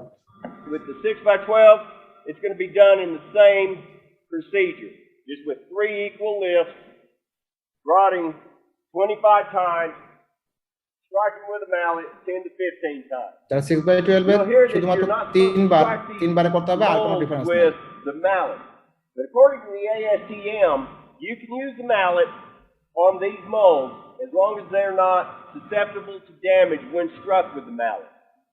Typically, you'll find that the old aluminum beam molds and cardboard molds are the ones that they're referencing there because those can be deformed when struck with a mallet. Now, if the consistency of the concrete allows, you can use your striker bar or your... তোমার যখন মোল্ডটা fill up করা হয়ে যাবে তখন তুমি চাইলে এই রডটা দিয়ে রোলিং করে এর সারফেসটা ফিনিশ করতে পারো। যদি কংক্রিটটা একটু লিন কংক্রিট হয়, মানে সেখানে তার স্ল্যাম্পের পরিমাণটা বেশি হয়, মোর ওয়ার্কেবল হয়, আর যদি সেটা একটু কংক্রিটটার স্ল্যাম্পের ভ্যালুটা কম, একটু ড্রাই টাইপের কংক্রিট, তাহলে সেক্ষেত্রে হয়তো এটা দিয়ে আর করা যাবে না। তখন ফ্লট অথবা ট্রায়াল কর্নি দিয়ে বা ফ্লট দিয়ে এটাকে সারফেসটাকে ফিনিশ করতে হবে, স্মুথ করে রাখবো আমরা। Rotting bar to strike off the surface of the mold. If the concrete is such that it's a little bit hard to strike it off with the যদি ওটা না হয় তাহলে ফ্লট দিয়ে এটাকে use a handheld trowel or a float to strike off the surface of the concrete. এভাবেও সারফেসটা finish করা যেতে পারে। Make sure you clean off your mold. এটা কিন্তু খুব ইম্পর্টেন্ট। আমরা আমাদের দেশে এই ক্লিনলিনেসটাকে খুব একটা গুরুত্ব দেই না। মোল্ডটাকেও ক্লিন করে সুন্দর করে আমি রেডি করে রাখবো, এটা একটা অ্যাস্থেটিক্স। তুমি এখানে কাজ করলে হয়তো এত বেশি তোমাকে কেউ খারাপ বলবে না, বা তুমি বাইরের দেশে যে যদি এই মোল্ডটাকে ক্লিন করে না রেখে যাও তাহলে তোমাকে তারা বলবে যে একটা নোংরা লোক আসছে এখানে। সুতরাং এটাও আমরা কেয়ারফুল থাকবো যে মোল্ডটা ফিল আপ করার পরে সব কাজ শেষ হয়ে গেলে তার গায়ে যে কংক্রিট গুলো লেগে আছে এগুলাকে আমি একটা স্পঞ্জ দিয়ে ক্লিন করে সুন্দর করে রেখে যাবো। If for any reason in transportation to the initial curing spot, এই পর্যন্ত আমাদের কাজ হচ্ছে মানে সিলিন্ডার তৈরি করা। সিলিন্ডার যখন তৈরি করা হয়ে গেল, এই সিলিন্ডারটাকে আমরা রেখে দেব একটা ময়েস্ট রুমে, অথবা যেটা করা হয়, ময়েস্ট রুম আমাদের ল্যাবরেটরিতে নাই, ভালো ইউনিভার্সিটিতে সেখানে থাকে এক ধরনের হাই হিউমিড রুম বলা হয়, যেখানে 95% উপরে আর্টিফিশিয়ালি ক্রিয়েটেড হিউমিডিটি রাখা হয়, যাতে ওই কংক্রিট থেকে যে পানিটা আমি ব্যবহার করেছি পানিটা খুব দ্রুত চলে না যেতে পারে। তার হাই হিউমিড রুমে রাখতে পারি যদি আমার সেই ফ্যাসিলিটি থাকে। আর যদি না থাকে তাহলে সেটা আমরা কি করব, উপরে আমাদের যে পাটের বস্তা আছে, পাটের বস্তাটাকে ভিজিয়ে তারপরে ওটাকে নিংড়িয়ে হাত দিয়ে ওটা দিয়ে ঢেকে রাখতে হবে, যাতে এই মোল্ড থেকে পানি এভাপোরেট হয়ে না যেতে পারে। এভাবে আমরা 24 ঘন্টা রেখে দিব। 24 ঘন্টা পরে এসে এই মোল্ড থেকে আমরা সিলিন্ডারটাকে, তখন সেট হয়ে যাবে 24 ঘন্টা পরে, এই মোল্ড থেকে সিলিন্ডারটাকে বের করে নিব। বের করে নিয়ে ওটাকে আমরা এখন টেস্ট করার জন্য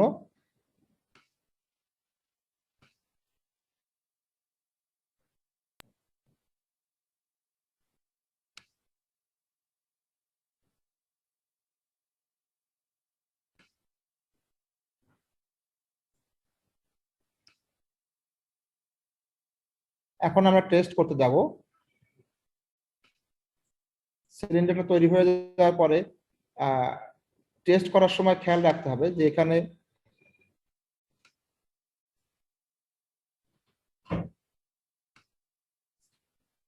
তার সারফেসটা স্মুথ নাও থাকতে পারে। যে সিলিন্ডারটা তৈরি করলাম তার সারফেস, টপ সারফেস এবং বটম সারফেসে আমরা লোড দিব, সারফেসটা স্মুথ নাও থাকতে পারে। সেক্ষেত্রে আমি যদিও স্মুথ করেছি, তারপরেও মানে যখন আমরা ফ্রেশ কংক্রিটটাকে কাস্টিং করেছিলাম তখন স্মুথ করার চেষ্টা করেছিলাম, তারপরেও যদি স্মুথ না হয় তাহলে লোকালাইজড ফেলিওর হয়ে যাওয়ার চান্স আছে। সেক্ষেত্রে আমরা এটাকে কি করতে পারি, আগে আমরা সালফার দিয়ে ক্যাপিং করতাম, এটাকে এই সারফেসটার উপরে সালফার পুড়িয়ে তারপর সালফার লাগিয়ে দিতাম যাতে এই সারফেসটা স্মুথ হয়ে যেত। বাট সালফার পোড়ানোটা পরিবেশের জন্য খুবই ক্ষতিকারক, যে কারণে এখন আর আমরা সালফার ক্যাপিংটা ইউজ করি না। এখন যেটা করি, জিপসাম, প্লাস্টার অফ প্যারিস দিয়ে এটাকে আমরা সারফেসটাকে স্মুথ করতে পারি যদি সামান্য বাঁকাতা থাকে।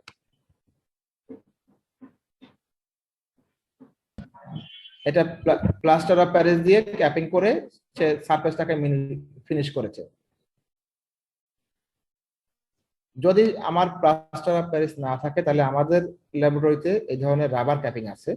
এটা স্টিলের ভিতরে রাবার ইলাস্টোমেটিক প্যাড এটা দেওয়া আছে, এটাকে আমরা উপর নিচে দিয়ে টেস্টটা করতে পারবো, কম্প্রেশন টেস্ট।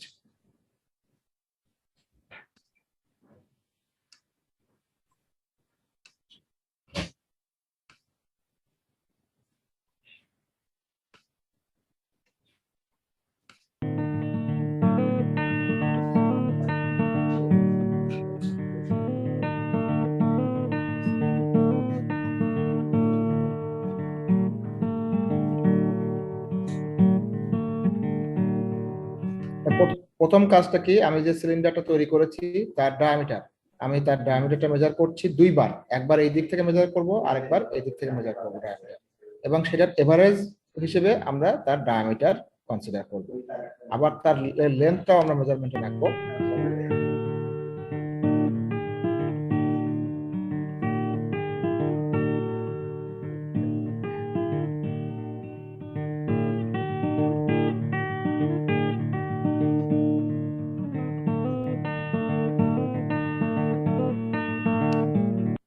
এইটা হচ্ছে রাবার ক্যাপিং।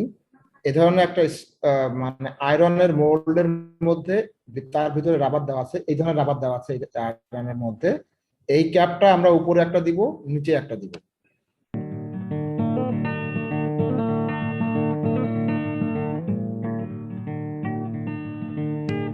দেখালো যে ওখানেই এই রাবারটা এই ভিতরে এখানে এই জায়গাটায় আছে, এতটুকু সাইজের রাবার। এই পুরো অ্যারেঞ্জমেন্টটা যে আমরা কম্প্রেশন টেস্টিং নিচে থেকে চাপ দেয়, তাহলে কম্প্রেশন ফোর্স,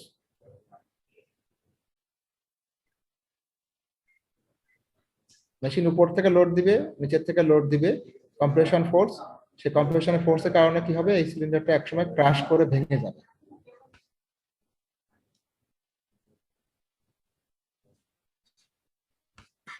এখন দেখো সে মেশিনের ভিতরে বসে গেছে, এই নিচে একটা বেস প্লেট, উপরে একটা হেড, এর ভিতরে এটাকে সেট করে দিয়ে আমরা যখন মেশিনটা স্টার্ট দিব তখন সেই মেশিন এটাকে চাপ দিবে।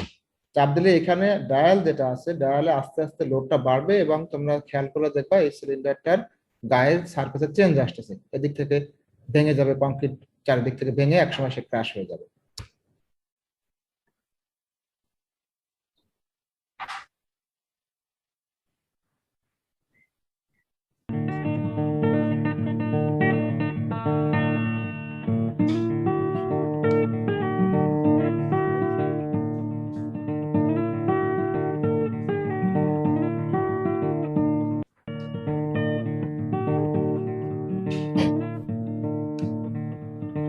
এখানে দেখো ক্র্যাক সৃষ্টি হয়ে গেছে অলরেডি, এর গায়ে এখানে আমরা দেখতে পাবো যে কংক্রিটটা সিলিন্ডারটার এই গায়ে এখানে ক্র্যাক চলে আসছে, এই যে ভেঙে যাচ্ছে।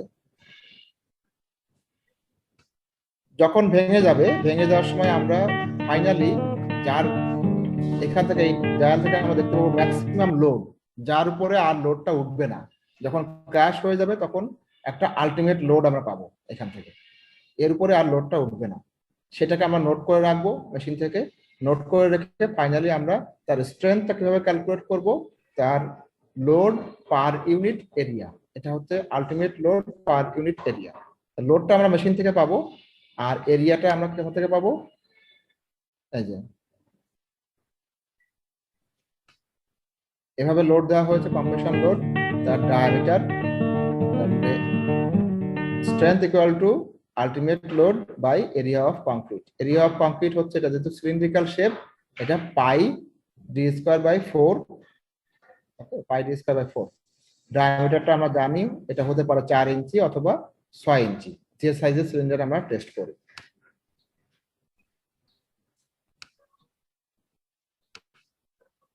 এইভাবে ক্র্যাশিং হতে থাকবে, একটা পার্ট খুলে যাবে, ক্র্যাক হয়ে যাবে এবং একসময় সে ভেঙে যাবে।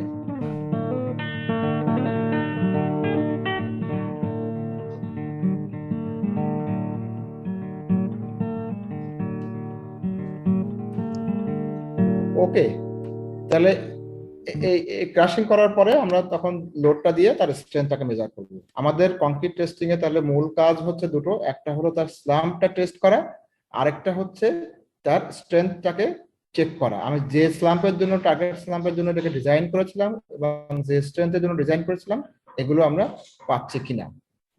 এখন তোমাদের কোনো কোশ্চেন থাকলে বলতে পারো। স্যার ওই আমাদের স্পেসিমেনটাকে স্যার ক্যাপিং কেন করা হচ্ছে রাবারের বোথ সাইডে?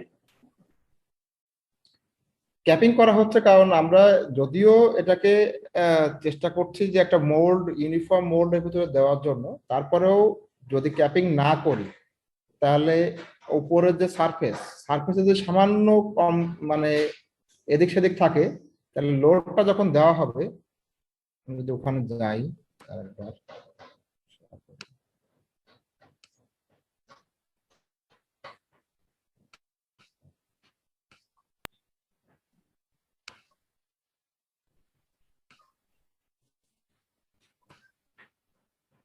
কংক্রিট যদিও আমরা চেষ্টা করি যে সিলিন্ডারটা ইউনিফর্মলি বানাবো, কিন্তু এর টপ সারফেস এবং বটম সারফেস ডিমোল্ডিং করার সময় সবসময় একদম স্মুথ ফিনিশ নাও হতে পারে। না হলে তখন কি হবে, যখন আমি একটা লোডটা দিব, এটাকে যখন আমরা মেশিনের ভিতরে দিয়ে যদি এই ক্যাপিং ছাড়া যদি আমরা লোড দেই, তাহলে দেখা যাবে যে একটু উপর নিচে থাকলে, আনডিউলেশন থাকলে, এই লোড যখন দিবে তখন লোডটা একটা জায়গায় কনসেন্ট্রেটেড লোড আকারে পড়ে যাবে। ইউনিফর্মলি এই 6 ইঞ্চির উপরে লোডটা পড়বে না। যখন কনসেন্ট্রেটেড লোড আকারে একটা ছোট্ট জায়গায় লোডটা পড়বে, তখন খুব সহজেই এই কংক্রিটের সিলিন্ডারটা ভেঙে যাবে। এই জন্য আমরা এটাকে রোধ করার জন্য ইউনিফর্ম যাতে সব জায়গায় লোডটা পড়তে পারে, এই জন্যই আমরা আসলে এখানে কি ক্যাপিংটা প্রোভাইড করছি, যাতে স্মুথ সারফেসের উপরে লোডটা পড়ে, পুরো সারফেসের উপরে। ঠিক আছে,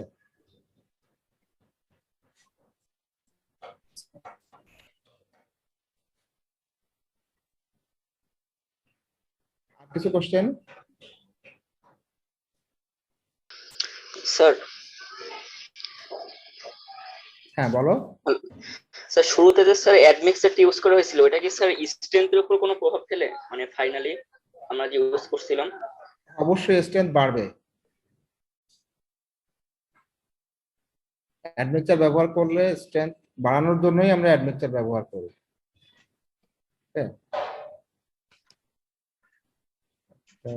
হ্যাঁ এটা তো বোঝা যায়। ইয়েস, তোমরা তাহলে আরেকটা ভিডিও একটু দেখো। Hello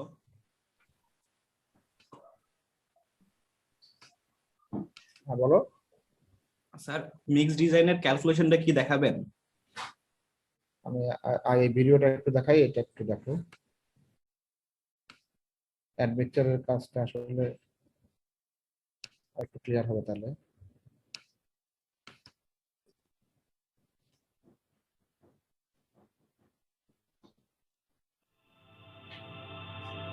Question: after water, what is the most widely used product in the world? Concrete. Did you know that concrete is a whole science in itself, and one in which dozens of scientists are involved every day at the Lafarge Research Centre? Buildings. For a long time, our limited knowledge of concrete meant that we had to erect standard buildings with straight lines to ensure a solid structure.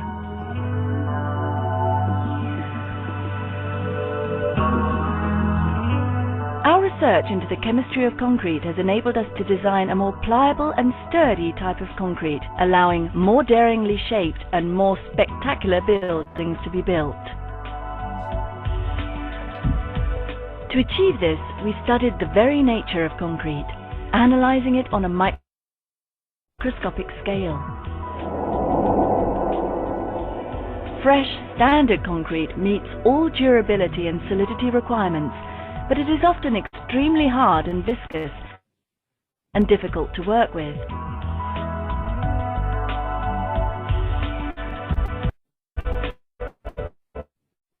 A natural chemical phenomenon lies at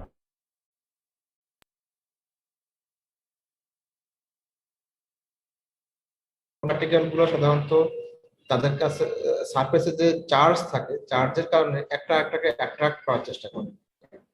এই কারণে তার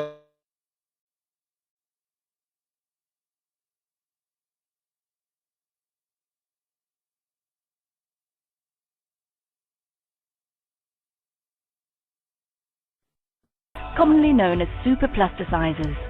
এটা হলো super প্লাস্টিসাইজার। তোমরা আগের বার দেখলা যে সে দাঁড়াইছিল, এখন মোল্ডটা তুলে নেওয়ার পরে সে একদম ফ্ল্যাট হয়ে গেল। এটাই হলো অ্যাডমিক্সারের magic. A dispersant is a molecule that physically separates the cement particles. These molecules temporarily neutralize the forces of attraction between the cement particles, and this gives the concrete a much more liquid consistency. এটা কি করছে, অ্যাডমিক্সারটা আসলে কি করে, সে এমন কোনো change পায় না। এর সিমেন্ট পার্টিকেলের উপরে যে চার্জ গুলো ছিল সেগুলোকে নিউট্রালাইজ করার জন্য উপরে একটা ফিল্ম তৈরি করে দেয় খুব কম সময়ের জন্য। এটা এই ফিল্মটা কিন্তু একসময় ব্রেক করে যাবে, খুব মানে হয়তো 1 ঘন্টা 2 ঘন্টা পরে এটা ব্রেক করে যাবে। কিন্তু যখন কংক্রিটটা আমরা কাস্টিং করব সেই সময়টায় যদি এই ধরনের একটা ফিল্ম থাকে, তাহলে চার্জের কারণে যে একটাকে কাছাকাছি আসার চেষ্টা করতেছিল এখন নিউট্রালাইজ হয়ে গেল, তারা দূরে দূরে থাকবে। সুতরাং পানি কম ব্যবহার করলেও তাদেরকে মানে এরকম বাবল আকারে সে দেখা যাবে একটা থেকে দূরে সরে যাওয়ার চেষ্টা করছে। By taking a closer look,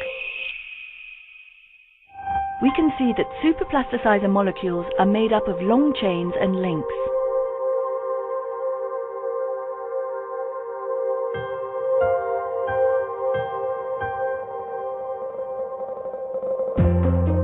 The superplasticizer attaches itself to the cement particles in what is known as the adsorption phase. The quality of the raw materials used to make the cement can hinder this adsorption process. The latest generation of superplasticizers takes these cement variations into account. Its more powerful linking system rapidly covers all the particles regardless of their type. After this, each element has a role to play. The chains, which are also longer, separate the particles and fluidize the mixture. This is known as steric repulsion.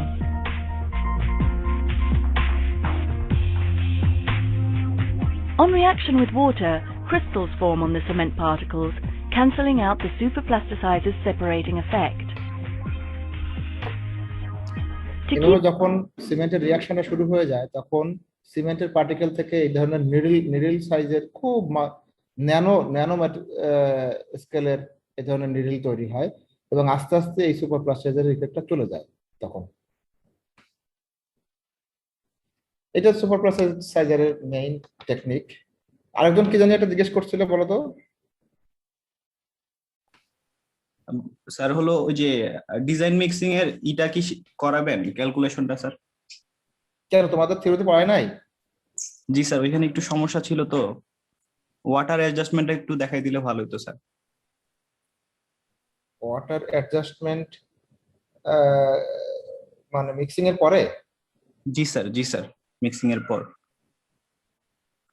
না sir, Water- mixing এর আগে, mixing এর আগে sir, মানে যেটা আমরা SSD condition থেকে field কন্ডিশনে নিয়ে যাই ওইটা। এসএসডি কন্ডিশন থেকে ফিল্ড কন্ডিশনে নিয়ে যাওয়ার ওই ব্যাপারটা দেখানো হয় নাই? না দেখাইছি স্যার, ওইখানে একটু সমস্যা ছিল তাই বললাম। আচ্ছা, তুমি কি স্পেসিফিক বলতে পারো কি সমস্যা ফেস করতেছো?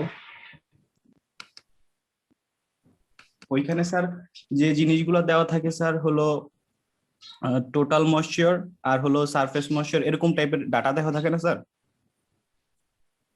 ওইখানে যদি স্যার টোটাল ময়েশ্চার ছাড়া মানে ইফেক্টিভ অ্যাবজর্পশন দেওয়া থাকে তখন স্যার কিভাবে ক্যালকুলেশন করব?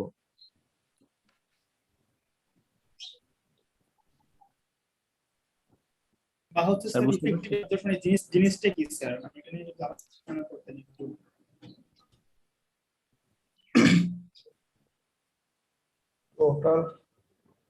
টোটাল ময়েশ্চার আর ইফেক্টিভ অ্যাবজর্পশন তো মনে হচ্ছে যে অ্যাবজর্পশন ক্যাপাসিটি, তাই তো? না স্যার, স্যার দুইটা আলাদা টার্মস। আমি আসলে মানে অ্যাবজর্পশন ক্যাপাসিটি আমরা বুঝতে পারতেছি স্যার, কিন্তু ইফেক্টিভ অ্যাবজর্পশন আসলে স্যার ভিজুয়ালাইজ করতে পারতেছি না, বা ওটা হচ্ছে থাকলেও আমরা কিভাবে এটা ক্যালকুলেশনে দেখাবো বা ক্যালকুলেশন ইমপ্যাক্ট ফেলতেছে একটু দেখাই দিন তাহলে ভালো হবে। ইভেন স্যার মানে আমাদের ডিএল এর কোশ্চেনেও মানে এরকম টাইপের একটা কোশ্চেন ছিল যে ওইখানে অ্যাবজর্পশন ক্যাপাসিটিও দেওয়া ছিল, তারপরে স্যার ইফেক্টিভ অ্যাবজর্পশনও দেওয়া ছিল, টোটাল ময়েশ্চার দেওয়া ছিল না।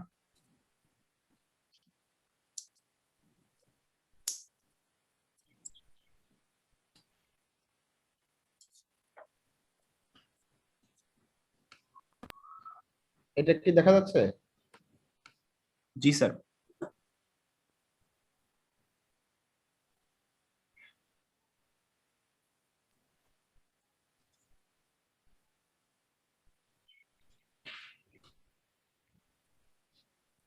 এসএসডি কন্ডিশনে যদি আমরা ট্রায়াল মিক্স করে এই ধরনের পাই 175 কেজি ওয়াটার, সিমেন্ট মনে করো 471, ফাইন এগ্রিগেট 695, এটা 999, সুপার প্লাস্টিসাইজার সব মিলে 2344 কেজি। এর পরে মানে ফিল্ড কন্ডিশনে যাওয়ার জন্য কি দরকার, তাই? জি স্যার, জি স্যার। আচ্ছা, এখন কি দেওয়া আছে? টোটাল ময়েশ্চার দেওয়া আছে। যেমন স্যার এখানে হচ্ছে টোটাল ময়েশ্চার কন্টেন্ট দেয়া আছে আর অ্যাবজর্পশন ক্যাপাসিটি দেয়া আছে। এটা স্যার আমরা ইজিলি হচ্ছে এসএসডি থেকে আমরা হচ্ছে ফিল্ড কন্ডিশনে যেতে পারবো। মানে হচ্ছে moisture content minus absorption capacity, এটা করলে হচ্ছে আমরা পাবো হচ্ছে সারফেস যে পানিটা আছে সেটার স্যার রেটটা। কিন্তু যদি স্যার এখানে এমন ডাটা দেয়া থাকে যে অ্যাবজর্পশন ক্যাপাসিটি আর স্যার ইফেক্টিভ অ্যাবজর্পশন, তখন স্যার আমরা হচ্ছে এসএসডি কন্ডিশন থেকে কিভাবে স্যার ফিল্ড কন্ডিশনে কনভার্ট করব, এটাই সেম প্রশ্ন। ইফেক্টিভ অ্যাবজর্পশন বলতে কি বোঝায়? টোটাল ময়েশ্চার কন্টেন্টটাই স্যার ইফেক্টিভ অ্যাবজর্পশন। স্যার এটা হচ্ছে মানে নেটে স্যার সার্চ করে যতটুকু দেখলাম স্যার, এটা হচ্ছে মানে এয়ার ড্রাই কন্ডিশন থেকে স্যার এসএসডি তে যাওয়ার প্রসেসটা, এইটা হচ্ছে স্যার ইফেক্টিভ অ্যাবজর্পশন। কিন্তু আমরা আসলে জানতাম স্যার মানে ইফেক্টিভ অ্যাবজর্পশনটা টোটাল ময়েশ্চার কন্টেন্ট, কিন্তু আসলে জিনিসটা সেটা না স্যার। না না, ইফেক্টিভ অ্যাবজর্পশন তো সে এখন যে প্রেজেন্ট কন্ডিশনে এই মুহূর্তে যে কন্ডিশনে আছে সেখান থেকে তার এসএসডি কন্ডিশনে যাওয়ার জন্য যে পরিমাণ অ্যাবজর্পশন সে করবে সেটা। হ্যাঁ এবং এটা হচ্ছে স্যার মানে এয়ার ড্রাই কন্ডিশন, মানে হচ্ছে এগ্রিগেটের ভিতরে কিছু পরিমাণ পানি আছে, সেখান থেকে আমি এসএসডি স্যাচুরেটেড হবো, এই ওকে, ফাইন। মাধ্যমের ওয়েটা হচ্ছে স্যার ইফেক্টিভ অ্যাবজর্পশন। ওকে, তাহলে তো তোমার আসলে আমরা যখন- আরো ভালো ডাটা দেওয়া আছে, ক্যালকুলেশনটা তো আরো ইজি হবে। আমরা যখন ম্যাথ করেছি তখন জি স্যার ইফেক্টিভ অ্যাবজর্পশনটাকে আমরা টোটাল ময়েশ্চার কন্টেন্ট ধরেই আমরা ম্যাথটা আসলে করছিলাম, কারণ বিগত বছর এরকম কোশ্চেন অনেকবার আসছে, কিন্তু আসলে স্যার ওটা আমাদের আসলে টোটাল ময়েশ্চার কন্টেন্ট না, এ জায়গায় স্যার মেইন কনফিউশনটা আমাদের তৈরি হয়েছে। না, ওটা না, তো ইফেক্টিভ অ্যাবজর্পশন তো ওটা না, ওটা যদি পার্সেন্টেজ দেওয়া থাকে তাহলে সেটা অন্যভাবে করতে হবে। আর এখানে আমি যেটা দেখাচ্ছি সেটা হচ্ছে ফিল্ড কন্ডিশনে তার যদি ইয়েটা ডিফারেন্ট হয় তাহলে সেক্ষেত্রে অ্যাডজাস্টেড মাস কিভাবে আমরা বের করব। এখানে দেখো যে কোর্স এগ্রিগেটের মধ্যে ময়েশ্চার কম আছে, ফাইন এগ্রিগেটের মধ্যে ময়েশ্চার বেশি আছে, তাহলে অ্যাডজাস্ট করা হয়েছে যে ফাইন এগ্রিগেটের ময়েশ্চারটা বাদ দেওয়া হয়েছে এবং কোর্স এগ্রিগেটের ময়েশ্চারটা যোগ করা হয়েছে। এই পরিমাণ ময়েশ্চার ওয়াটার সে অ্যাবজর্ব করবে, আর ফাইন এগ্রিগেটের ভিতরে যেহেতু পানি বেশি আছে সে পানি কিছুটা ছেড়ে দিবে।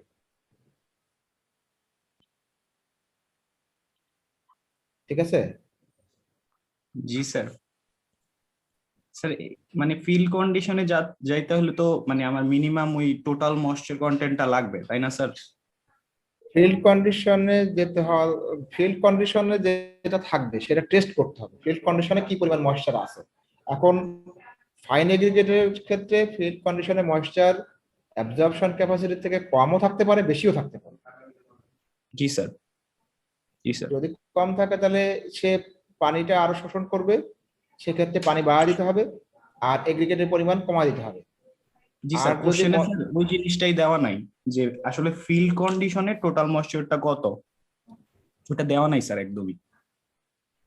ওটা তো দেওয়া থাকতে হবে, ফিল্ড কন্ডিশনে তোমাকে ব্যবহার করতে হলে তো ফিল্ড কন্ডিশনের ডেটা দেওয়া থাকতে হবে।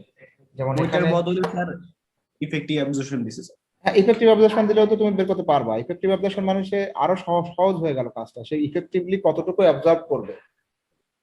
ওকে, 100 কেজি ম্যাটেরিয়াল হলে কত কেজি অ্যাবজর্ব করবে, কত পার্সেন্ট দেওয়া আছে ইফেক্টিভ অ্যাবজর্পশন।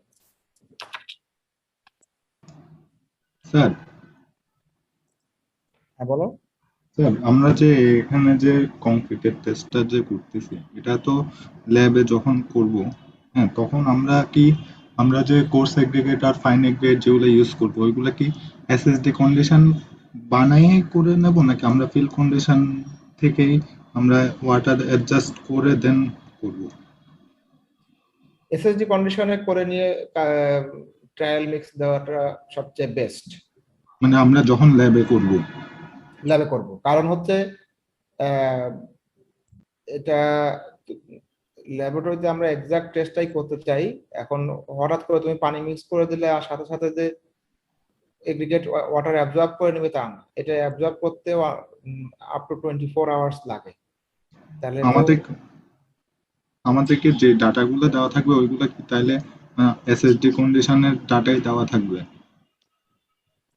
ডাটাগুলো দেওয়ার সময় স্যারকে কোশ্চেন করবা কোন কন্ডিশনে দিচ্ছে।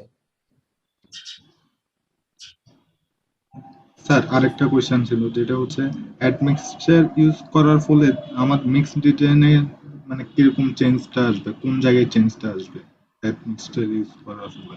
অ্যাডমিক্সচার ইউজ করলে সিম্পলি তোমার মিক্স ডিজাইনে ওয়াটারের পরিমাণটা আমরা কমাতে পারবো। যদিও আমাদেরকে ওগুলো বলে নাই না।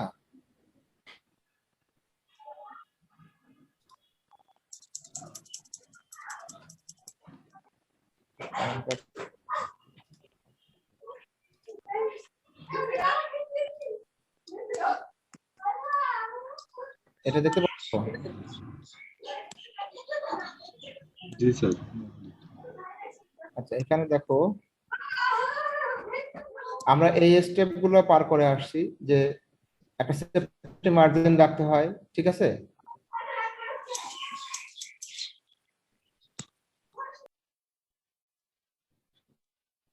$35 MPa হলে তার সাথে একটা সেফটি মার্জিন যোগ করতে হয় না টার্গেট স্ট্রেংথ বের করার জন্য। Yes sir. সেখান থেকে আমরা যে ওয়াটার সিমেন্ট রেশিও কত হবে। ওকে, সেই ওয়াটার সিমেন্ট রেশিও কিসের উপরে, স্ট্রেংথের উপর ভিত্তি করে ওয়াটার সিমেন্ট রেশিওটা বের করা হয়। এখন ওয়াটার সিমেন্ট রেশিও বের করার পরে সিমেন্ট কন্টেন্ট আমরা বের করতে পারি।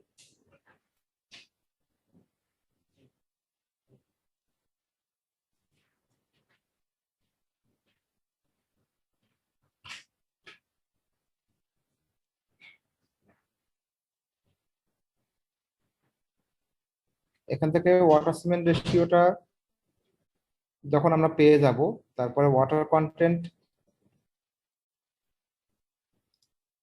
এখান থেকে ওয়াটার সিমেন্ট রেশিও থেকে আমরা ওয়াটার কন্টেন্ট পাবো।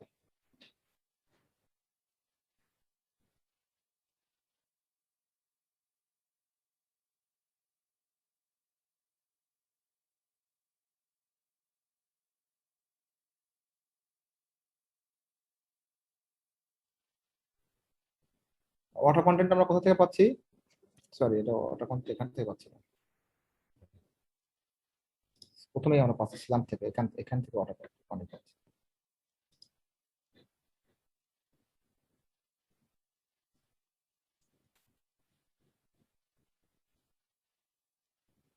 আরেকবার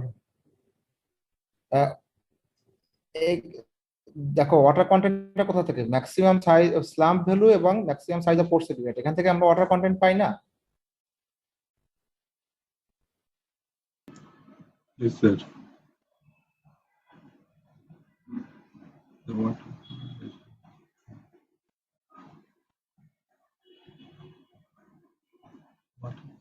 কি করব, যে সুপার প্লাস্টিসাইজার ব্যবহার করলে সে পানির পরিমাণটা কম দিয়ে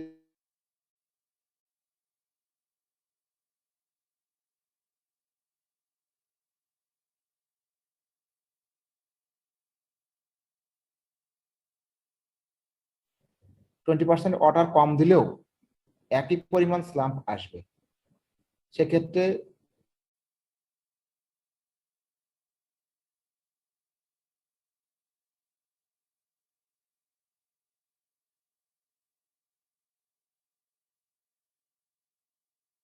তার সাথে 0.85 দিয়ে গুণ করলাম, 179 KG per metre cube water. Admixer ব্যবহার করলে আমি 210 এর জায়গায়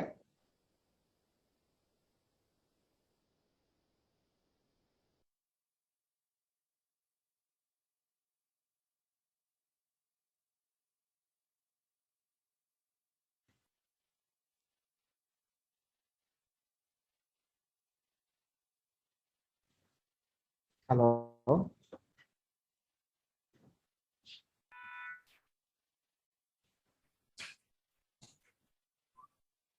তুমি কি বুঝতে পারছো কথাগুলো?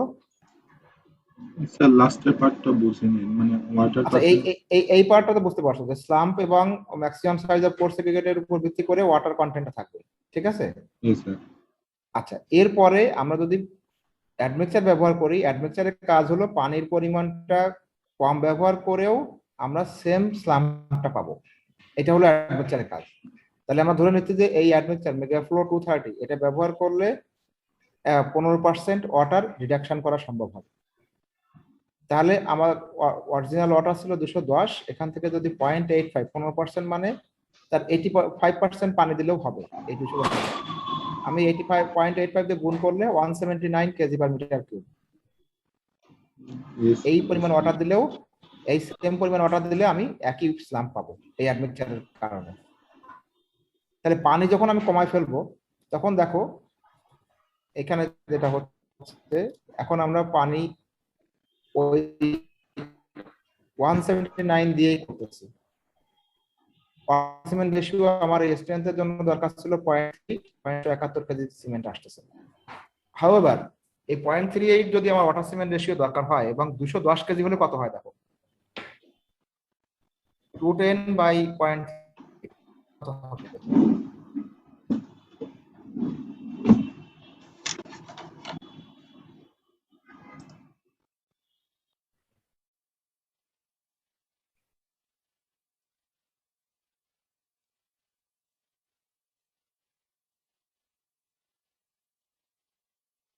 দুশো 10 বাই 0.38।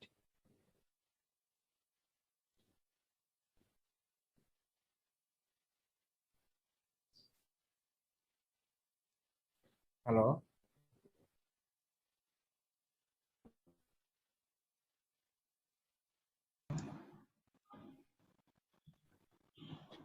হ্যাঁ কত হচ্ছে 210/0.8? স্যার 700 স্যার 210/0.3 0.38 যেটা আমি 0.8 স্যার 552 552, তাহলে এখান থেকে কত বাড়তেছে? 70, 30 আর 50, 80 কেজি সিমেন্ট বেড়ে যাচ্ছে। এর মানে হচ্ছে এই অ্যাডমিক্সারটা ব্যবহার করার ফলে আমার পানি 210 কেজি থেকে 179 কেজিতে যাওয়ার ফলে, দেখো খুব সামান্য পরিমাণ অ্যাডমিক্সার ব্যবহার করার ফলে 179 কেজি পানিতে নেমে আসতেছে, এবং তখন আমার এই সিমেন্ট কন্টেন্টটা 552 কেজি থেকে 471 কেজিতে নেমে আসতেছে। সিমেন্টও অনেক কম ব্যবহার করতেছি আমি অ্যাডমিক্সার ব্যবহার করার ফলে। বুঝতে পারছো? এই এতটুকু সিম্পল। আর শুধুমাত্র অ্যাডমিক্সারটা, যেহেতু অ্যাডমিক্সারটা সাধারণত আমরা পার্সেন্টেজে ব্যবহার করি, সিমেন্টের পার্সেন্টেজ 471 কেজি হলে এটার 0.8%, না কোথায় গেল,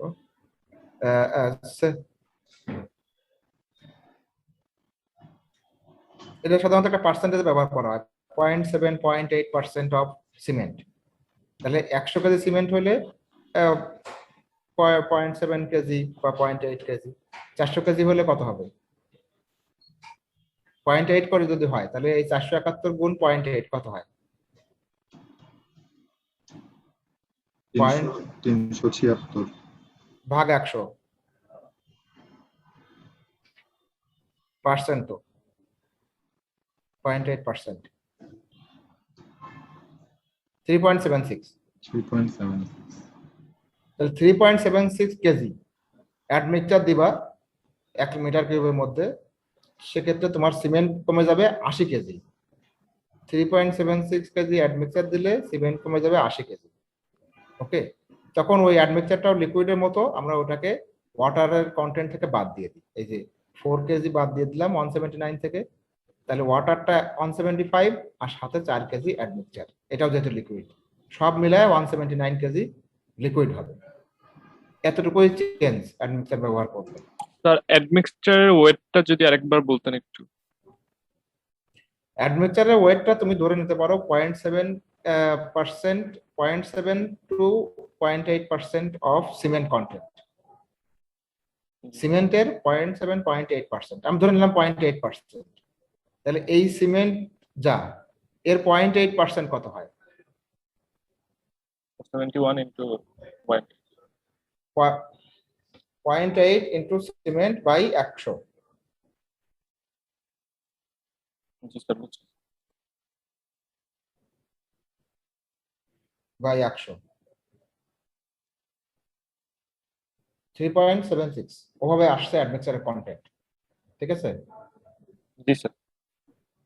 এবং সেই কন্টেন্টটা আমরা কি করব, ওটা টোটাল লিকুইড থেকে, অ্যাডমিক্সারটা লিকুইড যেহেতু, ওই এই ওয়াটারের কন্টেন্ট থেকে আবার অ্যাডমিক্সারের অ্যামাউন্টটা বাদ দিলাম, 175 কেজি ওয়াটার দিলাম, আর ওই 3.76 যা আসছে ওটা রাফলি, ওটা আমাদের অ্যাডমিক্সারের কন্টেন্ট দিলাম। বাকি সব ক্যালকুলেশন তোমার একই থাকবে এরপরে। এই যে ড্রাই রডের unit wait, volume of course segregate আমরা বের করি কিসের উপর ভিত্তি করে? এফএম অফ স্যান্ড, তাই না? এবং maximum size of course segregate, তার উপর ভিত্তি করে। এরপরের স্টেপগুলো একই থাকবে। ওকে, আর কোনো কোশ্চেন আছে?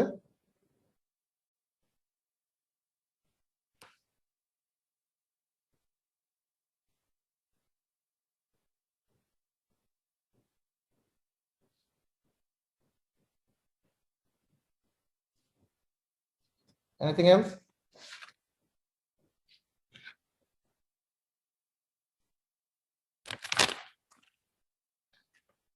Respond to your roll call, please. Roll number 1. Yes, sir. 2.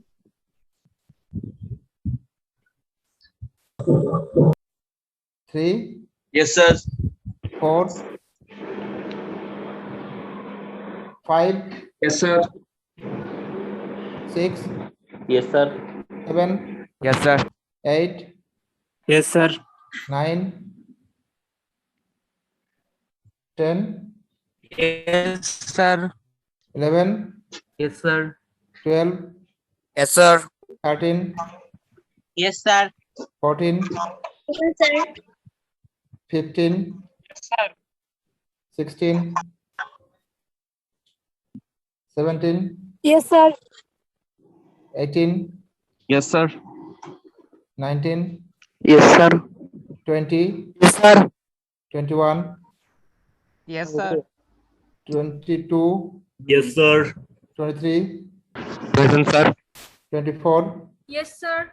25, Yes, sir. 26, 27, Yes, sir.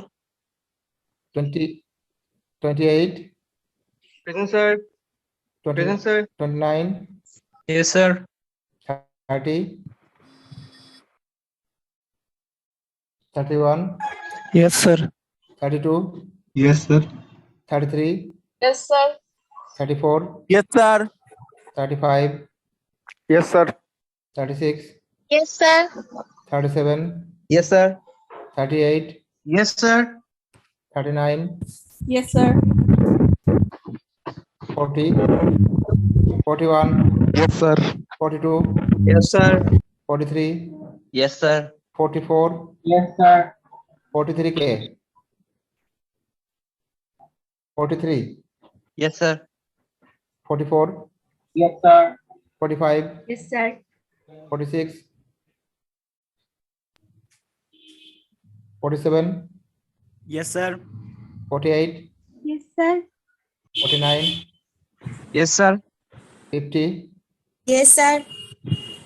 51, Yes, sir. 52, Yes, sir. 53, Yes, sir. 54, Yes, sir. 55, Yes, sir. 56, Yes, sir. 57, Yes, sir. 58, Yes, sir. 59, Yes, sir. 60, Yes, sir. 61, Yes, sir. 62, 63, Yes, sir. 64, Yes, sir. 65, Yes,